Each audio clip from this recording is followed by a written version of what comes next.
బంగాళాఖాతంలో ఏర్పడిన వాయుగుండం ప్రభావంతో ఏపీలో నిన్నటి వరకు భారీ వర్షాలు దంచుకొట్టాయి.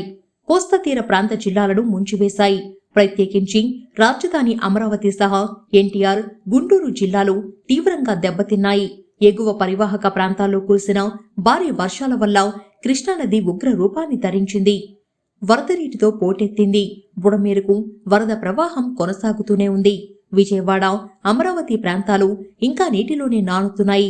సింగ్నగర్, చిట్టినగర్, సితారా, రాజరాజేశ్వరిపేట, యనమలకదురు, జక్కంపూడి వంటి ప్రాంతాల వాసులు వరద నీటిలో కాలం వెళ్లతీస్తున్నారు.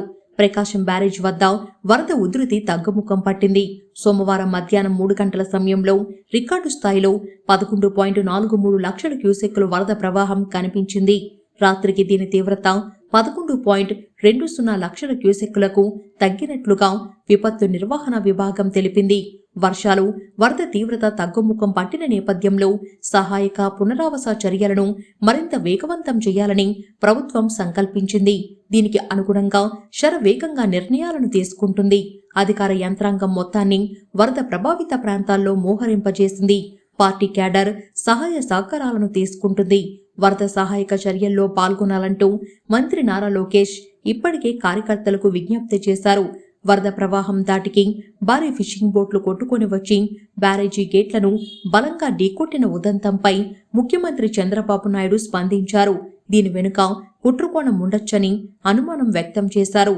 వైఎస్ఆర్ కాంగ్రెస్ పార్టీ ప్రమేయం ఉండొచ్చని పరోక్షంగా విమర్శించారు. ఎన్టీఆర్ జిల్లా కలెక్టర్ కార్యాలయంలో ఆయన సోమవారం రాత్రి విలేకరులతో మాట్లాడారు. కొందరు క్రిమినల్స్ రాజకీయాల్లో ఉన్నారని, వాళ్ళ వల్ల ప్రతిరోజు ప్రజలకు తనకు ఎన్నో అనుమానాలు వస్తూనే ఉంటాయని చంద్రబాబు వ్యాఖ్యానించారు.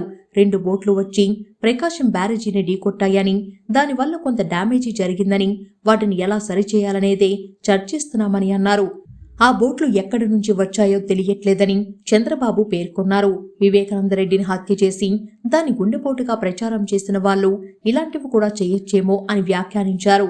ఆనకట్టలు, బండ్లను నేరస్తులు ధ్వంసం చేసే అవకాశం ఉందనే కారణంతో అక్కడ పెట్రోలింగ్ పెట్టాలంటూ రాష్ట్ర డీసీపీని ఆదేశించానని చంద్రబాబు చెప్పారు. రాష్ట్రంలో రాష్ట్ర రాజకీయాలలో కొందరు క్రిమినల్స్ ఉండటం వల్ల ఇలాంటి నిర్ణయాలను తీసుకోవాల్సి వస్తుందని పేర్కొన్నారు. ఉద్దేశపూర్వకంగా గేట్లను ధ్వంసం చేయాలనే కారణంతో ప్రకాశం బ్యారేజీలోకి బోట్లను వదిలి ఉండొచ్చనే అనుమానాలను కొట్టిపారేయడానికి వీలులేదని చంద్రబాబు అన్నారు.